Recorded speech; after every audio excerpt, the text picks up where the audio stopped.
Capítulo 15 do livro de Atos dos Apóstolos. Capítulo 15 do livro de Atos dos Apóstolos, começando agora, amém? Então, alguns que tinham descido da Judeia ensinavam assim os irmãos: se vos não circuncidardes conforme o uso de Moisés, não podeis salvar-vos. Tendo tido Paulo e Barnabé não pequena discussão e contenda contra eles, resolveu-se que Paulo, Barnabé e alguns dentre eles subissem a Jerusalém aos apóstolos e aos anciãos sobre aquela questão. E eles, sendo acompanhados pela igreja, passaram pela Fenícia e por Samaria, contando a conversão dos gentios, e davam grande alegria a todos os irmãos. Quando chegaram a Jerusalém, foram recebidos pela igreja e pelos apóstolos e anciãos, e lhes anunciaram quão grandes coisas Deus tinha feito com eles. Alguns, porém, da seita dos fariseus, que tinham crido, se levantaram, dizendo que era mister circuncidá-los e mandar-lhes que guardassem a lei de Moisés. Congregaram-se, pois, os apóstolos e os anciãos para considerar esse assunto. E, havendo grande contenda, levantou-se Pedro e disse-lhes: varões e irmãos, bem sabeis que já há muito tempo Deus me elegeu dentre vós para que os gentios ouvissem da minha boca a palavra do evangelho e crescem. E Deus, que conhece os corações, lhes deu testemunho, dando-lhes o Espírito Santo, assim como também a nós. E não fez diferença alguma entre eles e nós, purificando o seu coração pela fé. Agora, pois, por que tentais a Deus, pondo sobre a cerviz dos discípulos um jugo que nem nossos pais, nem nós podemos suportar?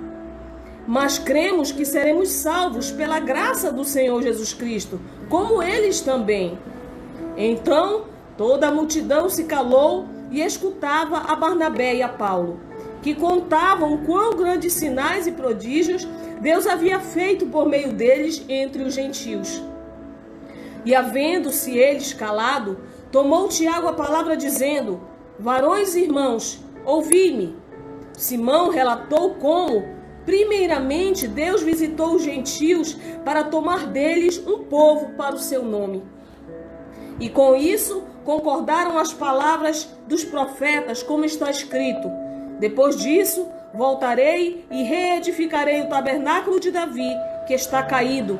Levantá-lo-ei das suas ruínas e tornarei a edificá-lo, para que o resto dos homens busque ao Senhor. E também todos os gentios sobre os quais o meu nome é invocado, diz o Senhor, que faz todas essas coisas, que são conhecidas desde toda a eternidade. Pelo que julgo que não se deve perturbar aqueles dentre os gentios que se convertem a Deus, mas escrever-lhes que se abstenham das contaminações dos ídolos, da prostituição, do que é sufocado e do sangue. Porque Moisés, desde os tempos antigos, tem em cada cidade quem o pregue, e cada sábado é lido nas sinagogas. Então, pareceu bem aos apóstolos e aos anciãos, com toda a igreja, eleger varões dentre eles e enviá-los com Paulo a Barnabé a Antioquia, a saber, Judas, chamado Barsabás, e Silas, varões distintos entre os irmãos. E por intermédio deles escreveram o seguinte: os apóstolos e os anciãos e os irmãos, aos irmãos dentre os gentios que estão em Antioquia, Síria e Cilícia, saúde. Porquanto ouvimos que alguns que saíram dentre nós vos perturbaram com palavras e transtornaram a vossa alma, não lhes tendo nós dado mandamento. Pareceu-nos bem, reunidos concernentemente, eleger alguns varões e enviá-los com os nossos amados irmãos Barnabé e Paulo, homens que já expuseram a vida pelo nome de nosso Senhor Jesus Cristo. Enviamos, portanto, Judas e Silas, os quais de boca vos anunciarão também o mesmo. Na verdade, pareceu bem ao Espírito Santo e a nós não vos impor mais encargo algum, senão essas coisas necessárias, que vos abstenhais das coisas sacrificadas aos ídolos e do sangue e da carne sufocada e da fornicação. Dessas coisas fareis bem se vos guardardes, bem vos vá. Tendo-se eles, então, despedido, partiram para Antioquia e, ajuntando a multidão, entregaram a carta. E quando a leram, alegraram-se pela exortação. Depois, Judas e Silas, que também eram profetas, exortaram e confirmaram os irmãos com muitas palavras. E, detendo-se ali algum tempo, os irmãos os deixaram voltar em paz para os apóstolos. Mas pareceu bem a Silas ficar ali, e Paulo e Barnabé ficaram em Antioquia, ensinando e pregando com muitos outros a palavra do Senhor. Alguns dias depois, disse Paulo a Barnabé: tornemos a visitar nossos irmãos por todas as cidades em que já anunciamos a palavra do Senhor, para ver como estão. E Barnabé aconselhava que tomassem consigo a João, chamado Marcos, mas Paulo parecia razoável que não tomassem consigo aquele que desde a Panfilha se tinha apartado deles e não os acompanhou naquela obra. E tal contenda houve entre eles, que se apartaram um do outro. Barnabé, levando consigo Marcos, navegou para Chipre. E Paulo, tendo escolhido a Silas, partiu, encomendando pelos irmãos a graça de Deus. E passou pela Síria e Cilícia, confirmando as igrejas. Amém? Capítulo 16 do livro de Atos dos Apóstolos. Capítulo 16 do livro de Atos dos Apóstolos. E chegou a Derbe e Listra, e eis que estava ali um certo discípulo por nome Timóteo, filho de uma judia, que era crente, mas de pai grego, do qual davam bom testemunho os irmãos que estavam em Listra e em Icônio. Paulo quis que este fosse com ele, e tomando-o, o circuncidou por causa dos judeus que estavam naqueles lugares, porque todos sabiam que seu pai era grego. E quando iam passando pelas cidades, lhes entregavam para serem observados os decretos que haviam sido estabelecidos pelos apóstolos e anciãos de Jerusalém. De sorte que as igrejas eram confirmadas na fé e cada dia cresciam em número. E passando pela Frígia e pela província da Galácia, foram impedidos pelo Espírito Santo de anunciar a palavra na Ásia. E quando chegaram a Mísia, intentavam ir para Bitínia, mas o Espírito de Jesus não permitiu. E tendo passado por Mísia, desceram a Troade. E Paulo teve de noite uma visão em que se apresentava um varão da Macedônia e lhe rogava, dizendo: passa a Macedônia, ajuda-nos. E logo depois dessa visão, procuramos partir para a Macedônia, concluindo que o Senhor nos chamava para lhes anunciarmos o Evangelho. E navegando de Troade, fomos correndo em caminho direto para Samotrácia, e no dia seguinte para Neápolis, e dali para Filipos, que é a primeira cidade dessa grande parte da Macedônia, e é uma colônia, e estivemos alguns dias nessa cidade. No dia de sábado, saímos fora das portas, para a beira do rio, onde julgávamos haver um lugar para oração. E assentando-nos, falávamos às mulheres que ali se ajuntaram. E uma certa mulher chamada Lídia, vendedora de púrpura da cidade de Tiatira, e que servia a Deus, nos ouvia. E o Senhor lhe abriu o coração para que estivesse atenta ao que Paulo dizia. Depois que foi batizada, ela e a sua casa nos rogou, dizendo: se haveis julgado que eu seja fiel ao Senhor, entrai em minha casa e ficai ali. E nos constrangeu a isso. E aconteceu que, indo nós à oração, nos saía ao encontro uma jovem que tinha espírito de adivinhação, ao qual, adivinhando, dava grande lucro aos seus senhores.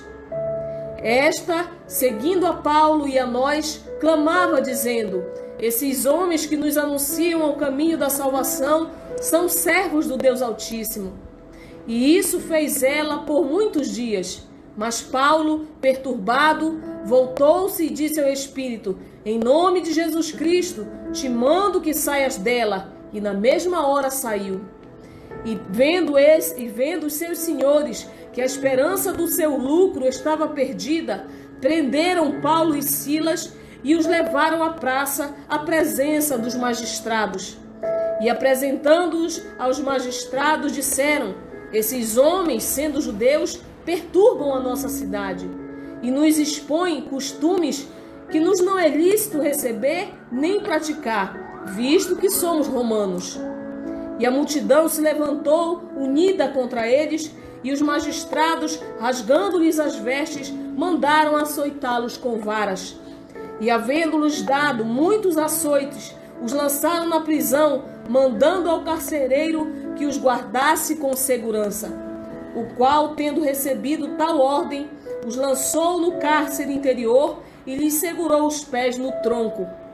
Perto da meia-noite, Paulo e Silas oravam e cantavam hinos a Deus, e os outros presos os escutavam. E de repente sobreveio um tão grande terremoto que os alicerces do cárcere se moveram, e logo se abriram todas as portas e foram soltas as prisões de todos. Acordando o carcereiro e vendo abertas as portas da prisão, tirou a espada e quis matar-se, cuidando que os presos já tinham fugido. Mas Paulo clamou com grande voz, dizendo: não te faças nenhum mal, que todos aqui estamos. E pedindo luz, saltou dentro e todo trêmulo se prostrou ante Paulo e Silas. E tirando-os para fora, disse: senhores, que é necessário que eu faça para me salvar? E eles disseram: crê no Senhor Jesus Cristo e serás salvo, tu e a tua casa. E lhe pregaram a palavra do Senhor e a todos os que estavam em sua casa. E tomando-os ele consigo naquela mesma hora da noite, lavou-lhes os vergões e logo foi batizado, ele e todos os seus. Então, levando-os à sua casa, lhes pôs a mesa e, na sua crença em Deus, alegrou-se com toda a sua casa. E sendo já dia, os magistrados mandaram quadrilheiros, dizendo: soltai aqueles homens. O carcereiro anunciou a Paulo essas palavras, dizendo: os magistrados mandaram que vos soltasse. Agora, pois, saí e ide em paz. Mas Paulo replicou: açoitaram-nos publicamente e, sem sermos condenados, sendo homens romanos, nos lançaram na prisão e agora encobertamente nos lançam fora? Não será assim, mas venham eles mesmos e tirem-nos para fora.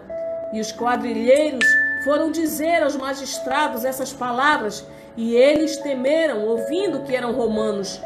Então, vindo, lhes dirigiram súplicas e, tirando-os para fora, lhe pediram que saíssem da cidade.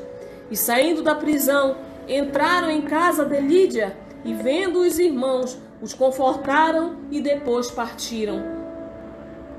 Capítulo 17 do livro de Atos dos Apóstolos. E passando para Anfípolis e Apolônia, chegaram a Tessalônica, onde havia uma sinagoga de judeus. E Paulo, como tinha por costume, foi ter com eles, e por 3 sábados disputou com eles sobre as Escrituras, expondo e demonstrando que convinha que o Cristo padecesse e ressuscitasse dos mortos. E este Jesus que vos anuncio, dizia ele, é o Cristo. E alguns deles creram e ajuntaram-se com Paulo e Silas, e também uma grande multidão de gregos religiosos, e não poucas mulheres distintas. Mas os judeus desobedientes, movidos de inveja, tomaram consigo alguns homens perversos, dentre os vadios, e ajuntando o povo, alvoroçaram a cidade e, assaltando a casa de Jason, procuravam tirá-los para junto do povo. Porém, não os achando, trouxeram Jason e alguns irmãos à presença dos magistrados da cidade, clamando: estes que têm alvoroçado o mundo chegaram também aqui, os quais Jason recolheu. Todos estes procedem contra os decretos de César, dizendo que há outro rei, Jesus. E alvoroçaram a multidão e os principais da cidade que ouviram essas coisas, tendo, porém, recebido satisfação de Jason e dos demais, os soltaram. E logo os irmãos enviaram de noite Paulo e Silas a Bereia, e eles, chegando lá, foram à sinagoga dos judeus. Ora, estes foram mais nobres do que os que estavam em Tessalônica, porque de bom grado receberam a palavra, examinando cada dia nas Escrituras se estas coisas eram assim. De sorte que creram muitos deles, e também mulheres gregas da classe nobre, e não poucos varões. Mas logo que os judeus de Tessalônica souberam que a palavra de Deus também era anunciada por Paulo em Bereia, foram lá e excitaram as multidões. No mesmo instante, os irmãos mandaram a Paulo que fosse até o mar, mas Silas e Timóteo ficaram ali. E os que acompanhavam Paulo o levaram até Atenas, e recebendo ordem para que Silas e Timóteo fossem ter com ele o mais depressa possível, partiram. E enquanto Paulo os esperava em Atenas, o seu espírito se comovia em si mesmo, vendo a cidade tão entregue à idolatria, de sorte que disputava na sinagoga com os judeus e religiosos, e todos os dias na praça com os que se apresentavam. E alguns dos filósofos epicureus e estoicos contendiam com ele. Uns diziam: que quer dizer esse paroleiro? E outros: parece que é pregador de deuses estranhos, porque lhes anunciava Jesus e a ressurreição. E tomando-o, o levaram ao Areópago, dizendo: poderemos nós saber que nova doutrina é essa de que falas? Pois coisas estranhas nos trazes aos ouvidos. Queremos, pois, saber o que vem a ser isso. Pois os atenienses e estrangeiros residentes de nenhuma outra coisa se ocupavam, senão de dizer e ouvir alguma novidade. E estando Paulo no meio do Areópago, disse: varões atenienses, em tudo vos vejo um tanto supersticiosos, porque passando eu e vendo os vossos santuários, achei também um altar em que estava escrito: ao Deus desconhecido. Esse, pois, que vós honrais, não conhecendo, é o que eu vos anuncio. O Deus que fez o mundo e tudo que nele há, sendo Senhor do céu e da terra, não habita em templos feitos por mãos de homens, nem tampouco é servido por mãos de homens, como que necessitando de alguma coisa, pois ele é mesmo quem dá a todos a vida, a respiração e todas as coisas. E de um só fez toda a geração dos homens para habitar sobre a face da terra, determinando os tempos já dantes ordenados e os limites da sua habitação, para que buscassem ao Senhor, se porventura tateando o pudessem achar, ainda que não está longe de cada um de nós. Porque nele vivemos e nos movemos e existimos, como também alguns dos vossos poetas disseram, pois somos também sua geração. Sendo nós, pois, geração de Deus, não havemos de cuidar que a divindade seja semelhante ao ouro, ou à prata, ou à pedra esculpida por artifício e imaginação dos homens. Mas Deus, não tendo em conta os tempos de ignorância, anuncia agora a todos os homens em todo lugar que se arrependam, porquanto tem determinado um dia em que, com justiça, há de julgar o mundo, por meio do varão que destinou, e disso deu certeza a todos, ressuscitando dos mortos. E como ouviram falar da ressurreição dos mortos, uns escarneciam e outros diziam: acerca disso te ouviremos outra vez. E assim Paulo saiu do meio deles. Todavia, chegando alguns varões a ele, creram, entre os quais estava Dionísio, o Areopagita, e uma mulher por nome Dâmaris, e com eles outros. Amém. Glórias a Deus.